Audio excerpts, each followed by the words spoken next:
syukran jazilan. Ayo.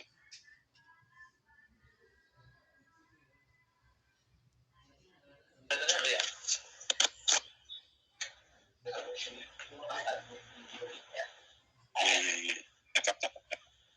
Ayo mulai. Ya, bismillahirrahmanirrahim. Assalamualaikum warahmatullahi wabarakatuh. Waalaikumsalam. Alhamdulillahirrahmanirrahim. Wabillahi nasta'in ala umuri dini wal din amma ba'du. Yang sama-sama kita hormati Bapak Studi Rizal selaku dosen pengampu mata kuliah PKN serta teman-teman yang kami hormati.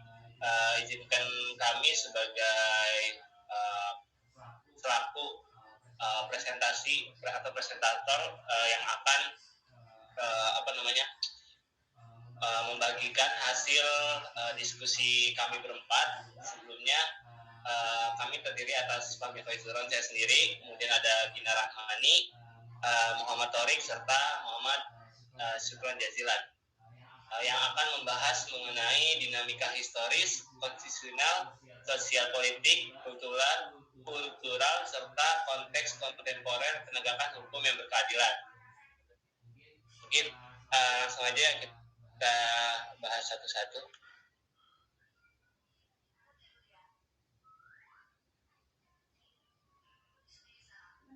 Menurut studi konsep dan urgensi penegakan hukum yang berkeadilan, Thomas Hobbes 1588 sampai 1679 Masehi dalam bukunya Leviathan pernah mengatakan, Homo homini lupus, artinya manusia adalah serigala bagi manusia yang lainnya.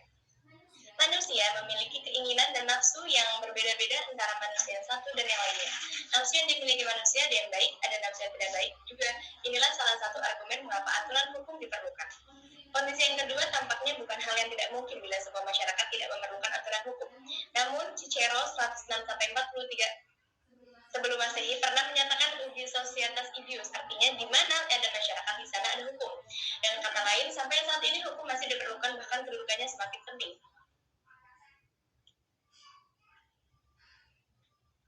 Menanya alasan mengapa diperlukan penegakan hukum yang berkeadilan. Masalah penegakan hukum. Perilaku warga negara yang khususnya oknum aparatur negara banyak yang belum baik dan terpuji, seperti masih ada praktik KKN, praktik suap, perilaku premanisme, dan perilaku lain yang tidak terpuji. Masih ada potensi konflik dan kekerasan sosial seperti SARA, tawuran, pelanggaran HAM, etnosentris, dan lain-lain. Maraknya kasus-kasus ketidakadilan sosial dan hukum yang belum diselesaikan dan ditangani secara khusus. Contoh permasalahan yang dipertanyakan. 1. Mengapa banyak oknum aparatur negara yang belum baik dan terpuji? Siapa aparatur penegak hukum atau badan peradilan yang ada di Indonesia? Padahal ketika bangsa Indonesia memasuki era reformasi, masalah-masalah tersebut telah menjadi perhatian dan target bersama untuk diberantas atau dihilangkan. Yang kedua, mengapa masih terjadi konflik dan kekerasan sosial yang bernuansa SARA, bahkan mereka tawuran dengan merusak aset negara yang dibiayai dari pajak, melanggar HAM, bersikap etnosentris, padahal bangsa Indonesia terkenal sebagai bangsa yang ramah, santun, dan toleran. Siapa saja yang bertanggung jawab untuk menyelesaikan masalah konflik dan kekerasan? Yang ketiga, mengapa setelah Indonesia merdeka lebih dari setengah abad, masih marak terjadi kasus-kasus ketidakadilan sosial dan hukum yang belum diselesaikan dan ditangani secara tuntas? Siapa yang bertanggung jawab untuk menyelesaikan masalah konflik dan kekerasan? Selanjutnya akan dijelaskan oleh rekan saya. Selanjutnya akan dijelaskan oleh saudara Syukran Jazilan, kepadanya dipersilakan. Selanjutnya menggali sumber historis, sosiologis, politis tentang penegakan hukum yang berkeadilan di Indonesia. Ada dua pembagian besar hukum. Pertama, hukum privat. Hukum privat ialah hukum yang mengatur hubungan antar manusia individu yang menyangkut kepentingan pribadi, misalnya masalah jual beli, sewa menyewa, pembagian waris. Yang kedua itu hukum publik. Hukum publik ialah hukum yang mengatur hubungan antara negara dengan organ negara atau hubungan negara dengan perseorangan yang menyangkut kepentingan umum, misalnya masalah perampokan, pencurian, pembunuhan, penganiayaan, dan tindakan kriminal lainnya. Ada dua lembaga penegak hukum, yaitu Lembaga Penegak Hukum hukum dan lembaga peradilan. Lembaga penegak hukum yang pertama kepolisian, kejaksaan, dan juga kehakiman. Kedua, lembaga peradilan, peradilan agama, peradilan militer, peradilan tata usaha negara, yang keempat peradilan umum. Sekian, lanjut. Selanjutnya akan dijelaskan oleh Saudara Torik. Silakan.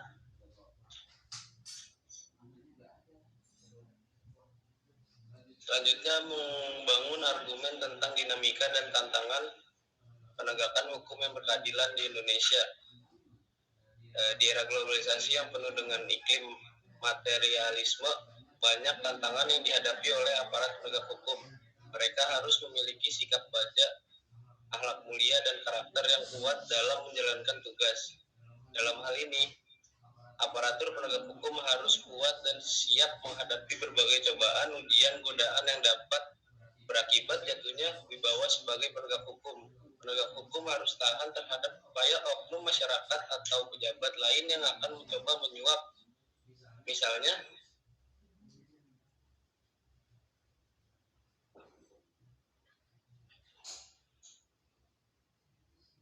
mendeskripsikan esensi dan urgensi penegakan hukum yang berkeadilan di Indonesia. Penegakan hukum bertujuan untuk mewujudkan peraturan hukum demi terciptanya ketertiban dan keadilan masyarakat. Apa yang tertera dalam peraturan hukum, contoh pasal-pasal hukum material, seyogianya dapat terwujud dalam proses pelaksanaan atau penegakan hukum di masyarakat. Dengan kata lain, penegakan hukum pada dasarnya bertujuan untuk meningkatkan ketertiban dan kepastian hukum dalam masyarakat, sehingga masyarakat merasa memperoleh perlindungan akan hak-hak dan kewajiban.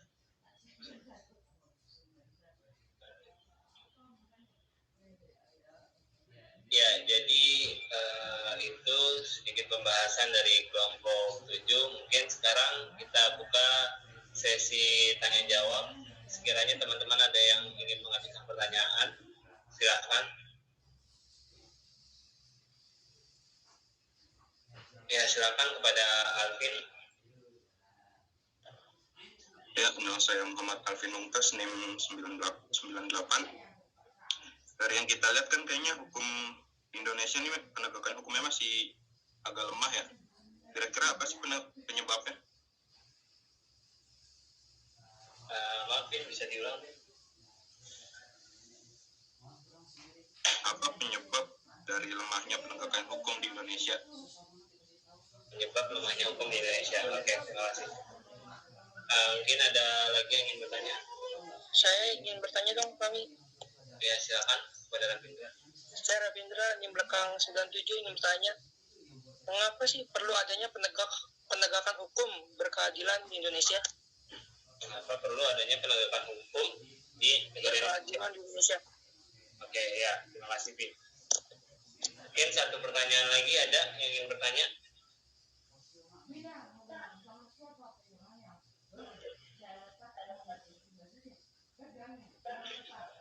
Ada lagi mungkin yang ingin bertanya? Satu pertanyaan lagi.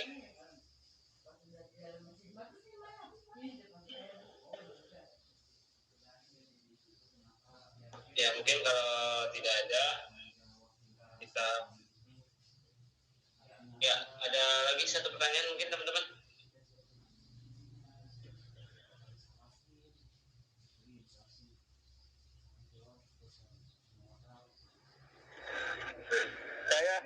Saya yang bertanya. Ya, silakan, Pik. Nama saya Ahmad Syafiq. Ya. Pertanyaannya, kenapa penegakan hukum yang berkeadilan di Indonesia dirasakan masih kurang jauh? Oke, ya, apa tadi, kenapa penegakan hukum yang berkeadilan di Indonesia dirasakan masih kurang jauh? Iya, benar. Oke, ya, terima kasih mungkin teman-teman yang sudah mengajukan pertanyaan. Mungkin izin kepada Pak dosen untuk kami berempat diskusi terlebih dahulu ya, Pak. Oke, jangan lama-lama. Siapa?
Ya, saya ingin menjawab pertanyaan dari Rapi.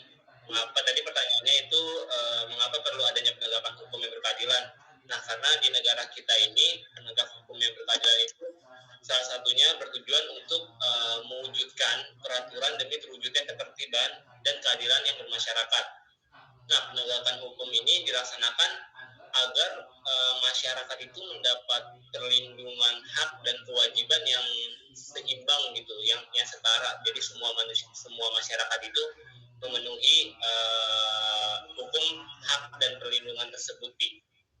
Di mana Saudara Rafi mungkin bisa Cukup puas Fahmi, terima kasih. Oke, terima kasih. Mungkin saya akan menjawab kembali pertanyaan dari Saudara Sapik ya. Kenapa Gantian jawabannya. Kenapa Pak? Gantian. Oh gantian, ya silakan. Ya, kalau yang tadi pertama itu karena memang tuntutan konstitusi itu bahwa negara itu hadir karena untuk melakukan ketertiban umum dan juga untuk mencarikan kesejahteraan dan berkeadilan. Dari situlah kemudian mengapa Indonesia perlu adanya penegakan hukum yang berkeadilan. Oke, siapa yang menjawab nomor jawaban pertanyaan kedua ini? Siapa? Ya Pak, Siapa namanya? syukron jazilan Pak. Oke, syukran. Ayo. Ya Pak. Saya ingin menjawab pertanyaan dari Syafiq. Jadi pertanyaannya kenapa penegakan hukum yang berkeadilan di Indonesia dirasakan masih kurang jauh? Bagaimana Syafiq? Maksudnya kurang jauh itu apa? Masih kurang lari-lari panjang.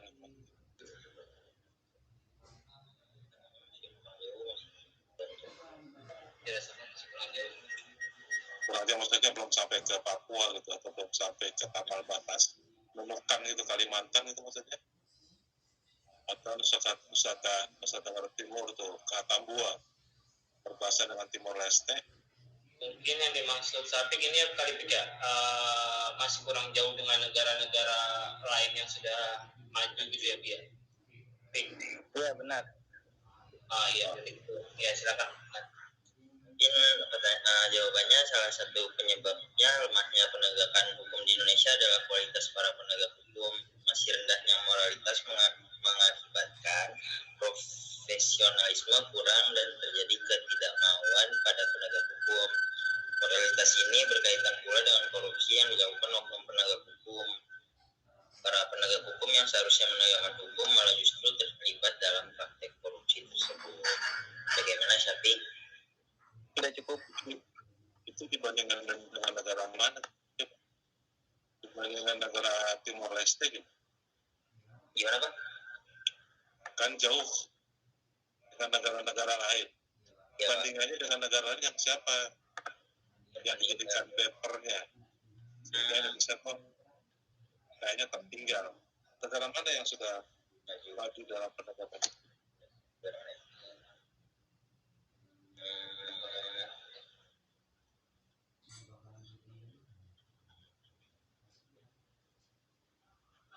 Coba nanti disimpan dulu ya.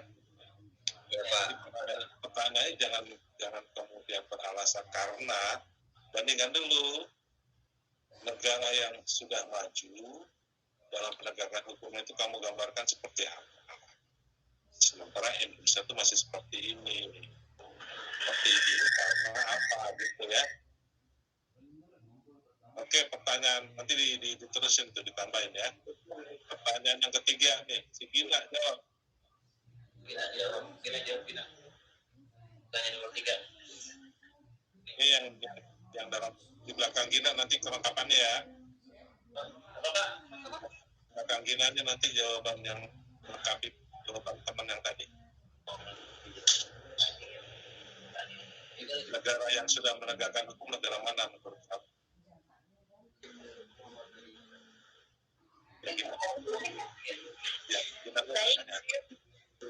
Saya di sini ingin menjawab pertanyaan dari Alvin. Pertanyaannya, apa penyebab lemahnya penegakan hukum di Indonesia? Itu kan nanti jawabannya bersama atau dengan yang tadi itu. Kenapa penegakan hukum yang berkeadilan kita masih lemah?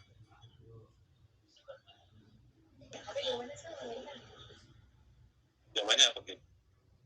Yang pertama, para aparat penegak hukum yang ada belum menginternalisasikan nilai-nilai dari profesinya sebagai penegak hukum, sehingga masih sangat mudah diintervensi dalam penegakan hukum. Kedua, adalah kurangnya kesadaran hukum masyarakat akan pentingnya mematuhi aturan hukum yang telah ditetapkan. Contohnya apa tuh? Ada dua ya. Contohnya nih, karena penegakan hukum kurang profesional, contohnya kayak apa? Kemudian yang poin yang kedua, contohnya kayak apa? Lemahnya penegakan hukum Indonesia karena ada dua hal tadi itu. Satu, apa tadi, Git? Satu, aparat penegak hukum yang ada belum menginternalisasikan nilai-nilai dari profesinya sebagai penegak hukum, sehingga Contohnya apa? Contohnya apa? Belum, aparat hukum belum menginternalisasikan nilai-nilai hukum yang berkeadilan kayak apa? Ya, saya izin menjawab ya Pak, mungkin membantu teman kelompok. Mungkin seperti kayak kan udah tahu ya Pak, yang sudah terjadi di negara kita kan sangat banyak korupsi, sangat banyak suap menyuap di negara kita. Nah itu para penegak hukum itu sudah tahu gitu kan bahwa perilaku tersebut itu tidak boleh dilakukan, tapi mereka belum bisa mengamalkannya dalam kehidupan sehari-hari mereka gitu Pak. Apalagi contoh yang kamu lihat apa? Banyak, ambil satu aja. Mungkin kayak kejadian kemarin itu Pak, Verdi Sambo itu kan sangat berbelit-belit itu Pak permasalahannya. Sambo itu masalah korupsi bukan? Bukan, enggak, tentang penegak hukum Pak. Penegak hukum kan tadi ya. Kamu kan tadi contohnya korupsi banyak. Terus tiba-tiba lahirnya ke Sambo. Kamu mau nyontohin Sambo apa nyontohin korupsi? Tadi kan saya nyontohin korupsi sama yang para hukum itu sebenarnya kan udah tahu bahwasannya mereka harus. Yang korupsi apa contohnya? Yang banyak. Itu yang apa namanya menteri di Lampung itu Pak, apa gubernur Lampung Pak. Menterinya Lampung tuh ketua apa nama Erick Thohir untuk menteri yang orang Lampung. Lampung yang masalah jalanan rusak kemarin tuh itu kan terjadi. Itu korupsi atau bukan? Apa yang dikatakan korupsi justru terindikasi korupsi atau tidak? Siapa yang mengatakan? Berapa? Lampung jalannya rusak, apa hubungannya dengan korupsi? Ya pendanaannya masuk ke kantong pribadi Pak. Kata siapa? Kata siapa? Kamu informasi dari siapa? Izin biar menjelaskan lebih dahulu Pak secara jangan, nggak boleh begitu. Harus konkret. Menurut siapa bahwa jalanan rusak di Lampung itu karena korupsi? Siapa yang mengatakan kecuali kamu? Nggak boleh hoax, nggak boleh fitnah. Yang kita dengar bahwa anggaran infrastruktur itu kurang. Paham maksud saya? Ya, Pak. Kecuali ada yang mengatakan bahwa anggaran pembangunan di Lampung itu terjadi korupsi. Mengatakan nanti kamu ditangkap kamu. Ya, harus ada mensandarkan kepada pendapat orang atau hasil temuan siapa. Yang ada bahwa anggaran infrastruktur di Lampung itu dananya kurang, sehingga pemerintah menggelontorkan sekitar 800-an miliar buat pembangunan di Lampung. Toh, korupsinya di mana? Menurut pemakalah korupsi di mana? Syukuran jazilan.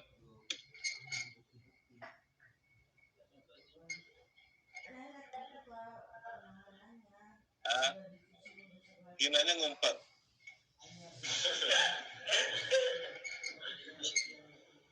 Kamu harus mengidentifikasikan itu.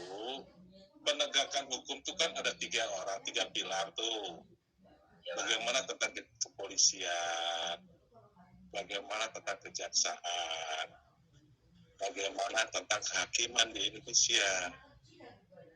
Untuk tingkat kepolisian contohnya, Anda boleh menggunakan, harusnya orang seperti Sambo yang harus menegakkan hukum, ternyata yang bersangkutan malah melanggar hukum. Bagaimana pihak kepolisian sebagai pihak penegakan hukum itu bisa menegakkan keadilan kalau di dalam dirinya pun sudah melakukan pelanggaran-pelanggaran hukum. Tentang kejaksaan, banyak jaksa yang memberikan keringanan terhadap terdakwa, termasuk beberapa kasus terkait dengan para anak pejabat yang melakukan pelanggaran atau pihak-pihak yang sangat berpotensi yang harusnya menggunakan pasal sekian ternyata menggunakan pasal keringanan. Begitu juga kehakiman. Jadi kalau ketika menjawab itu, sadari bahwa yang menegakkan hukum itu yaitu kejaksaan, kepolisian, dan kehakiman. Kenapa penegakan hukum di Indonesia belum berkeadilan? Karena di antara tiga ini sudah melakukan sesuai dengan tugas fungsinya atau tidak, gitu. Coba dibantu jawaban. Itu sudah saya kasih clue. Coba ulangi lagi. Gina mana Gina?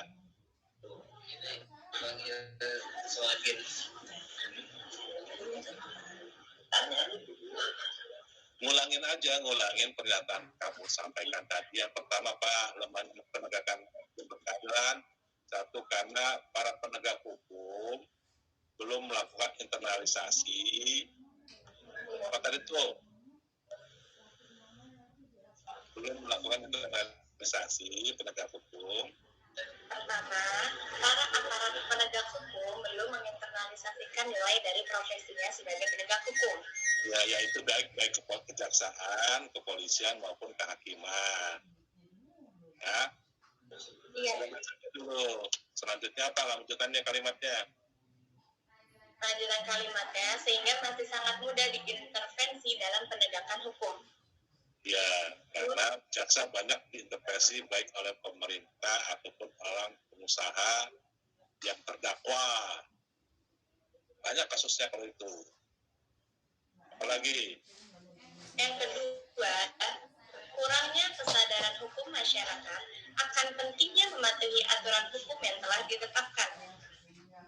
Nah, itu tadi modal suap. Jadi masyarakat yang dimaksud adalah mereka yang bermasalah kemudian malah merusak hukum itu sendiri, ya.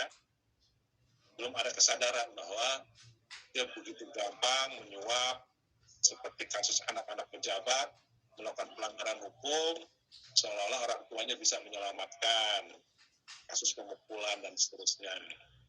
Jadi masyarakat tuh merasa dirinya itu hukum, padahal hukum itu adalah yang terkait dengan kejaksaan, kepolisian. Jadi anak pejabat bapak-bapak itu memberikan kayak semacam perlindungan terhadap ada kebersamaan.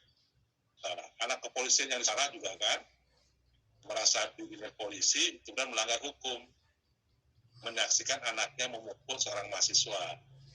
Itu kan mengandaikan bahwa hukum itu bukan memiliki kekuatan yang sangat berkeadilan, tapi justru berpihak kepada yang berkuasa, yang bahkan aparat penegak hukum sendiri yang melakukan. Oke, itu contohnya. Yang kedua apa tadi pernyataannya?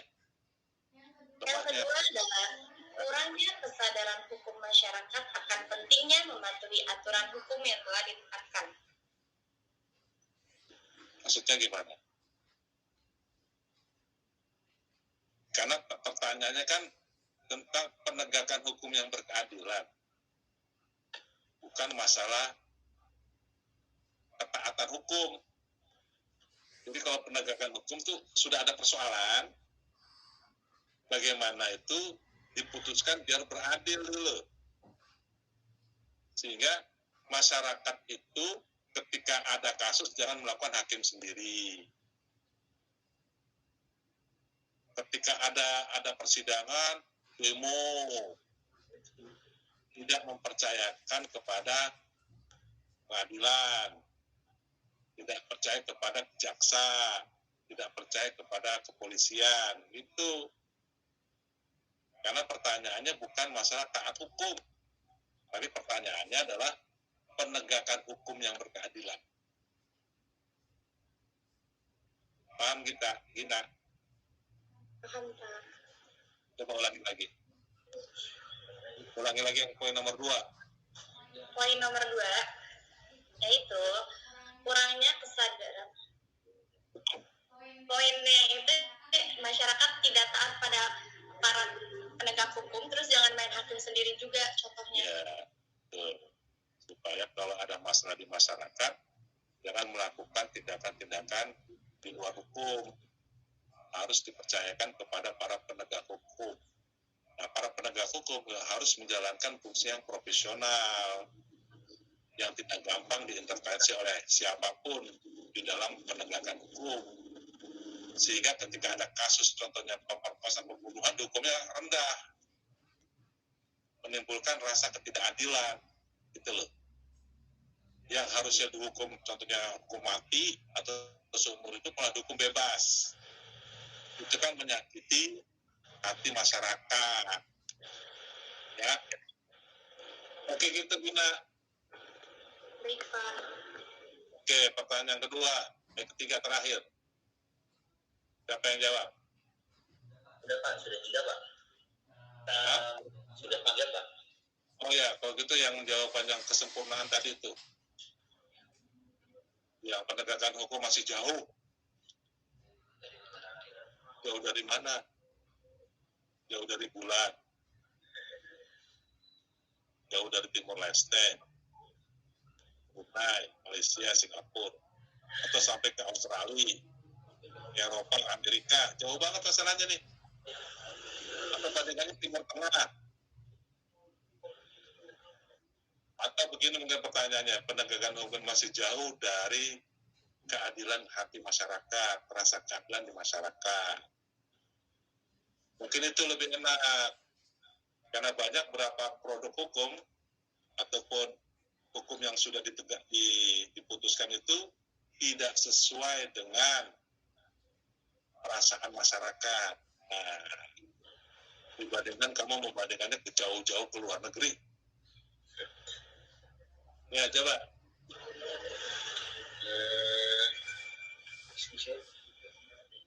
Ya. Masih kurang jauh dari hati masyarakat. Oke, tadi jawaban yang pertama tadi, jawaban yang kamu sampaikan apa tuh? Penyebab lemahnya. Masih lemahnya, atau apa? Tadi pertanyaannya apa? Kenapa penegakan hukum yang berkeadilan di Indonesia masih dirasakan kurang jauh? Dirasakan jauh dari rasa keadilan di tengah masyarakat, itulah. Iya, kurang lebih gitu Pak. Jawabannya baru tuh, coba. 1.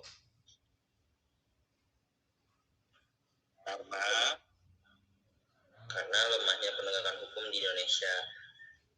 Apa? Adalah kualitas para penegak hukum. Masih rendahnya moralitas mengakibatkan profesionalisme kurang dan ketidakmauan pada penegak hukum. 2. Moralitas ini berkaitan pula dengan korupsi yang dilakukan oleh oknum penegak hukum. Oh ya, karena moralitasnya rendah sehingga banyak para penegak hukum justru melakukan tindakan yang koruptif. Ya, ada lemah sehingga masyarakat tuh merasa tidak ada keadilan. Kurang puas Pak. Kurang puas. Karena keadilan itu dirasakan ya. Iya Masa Pak. anak pejabat hukum setahun, anak tukang bubur hukum 6 tahun. Iya, Itu dengan kasus yang sama menimbulkan rasa ketidakadilan. Itu Iya Pak. nenek-nenek ngambil kakao dihukum 3 bulan. Koruptor bebas. Parah. Nah, itu menimbulkan rasa ketidakadilan. Itu kenapa? Karena para penegak hukumnya tidak profesional, terkoruptif, maksudnya bisa disuap. Coba ulang lagi jawabannya. Karena lemahnya penegak hukum rendahnya moralitas para penegak hukum. Ya. Kalau jawabannya pendek-pendek agak seru, gak enak. Ada narasinya ya. Oke. Karena masih rendahnya moralitas mengakibatkan profesionalisme kurang dan tidak mauan pada penegak hukum. Moralitas ini berkaitan pula dengan korupsi yang dilakukan oknum penegak hukum. Para penegak hukum yang seharusnya menegakkan hukum malah justru ikut terlibat dalam praktik korupsi. Iya. Nah, ikut menjual kasus. Bagi kasus tuh penegak hukum. Oke, nanti dicatat yang rapi. Ya, Pak. Lagi. Ada yang mau bertanya lagi atau enggak? Cukup kayaknya Pak, 3 Pak.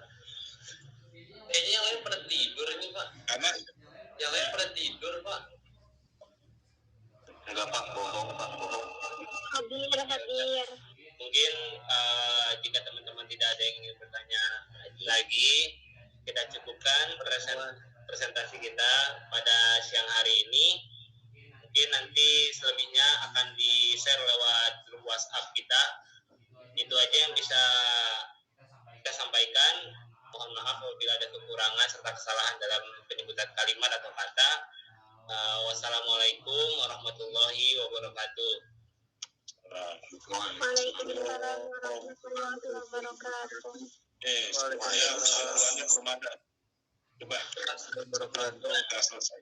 Coba nih pemakaran terakhir yang belum ngomong. Kesimpulannya coba.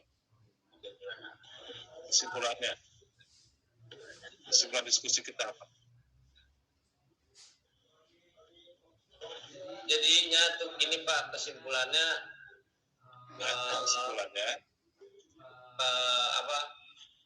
harusnya penegak hukum itu bisa adil terhadap semua masyarakat yang ada di Indonesia ini Pak.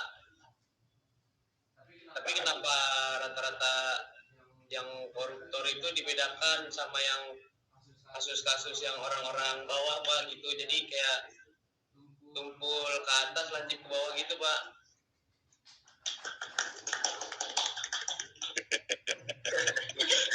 Nanti kesimpulannya itu tuh terkait dengan pembahasan kita mengenai apa tema kita apa sih?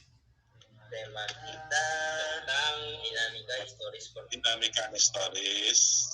Sosial, politik, kultural, serta konteks kontemporer penegakan hukum yang berkeadilan. Jadi bagaimana penegakan hukum di Indonesia harus ada di Indonesia itu ada faktor historisnya, ada faktor sosial budayanya. Setelah terwujud di dalam suatu undang-undang atau dalam konstitusi, kenyataan di lapangannya itu kayak seperti apa? Ternyata masih banyak hal-hal para penegak hukum yang tidak profesional, yang masih rendah moralnya. Gitu. Jadi jangan langsung ke poin ya. Iya Pak, maaf Pak. Oke. Yang lainnya mungkin pada tidur ya. Gak apa-apa lah. Yang penting yang semangat pemakalahnya. Mantap. Oke, dari saya lebih keren, mohon maaf ya. Assalamualaikum warahmatullahi wabarakatuh. Waalaikumsalam.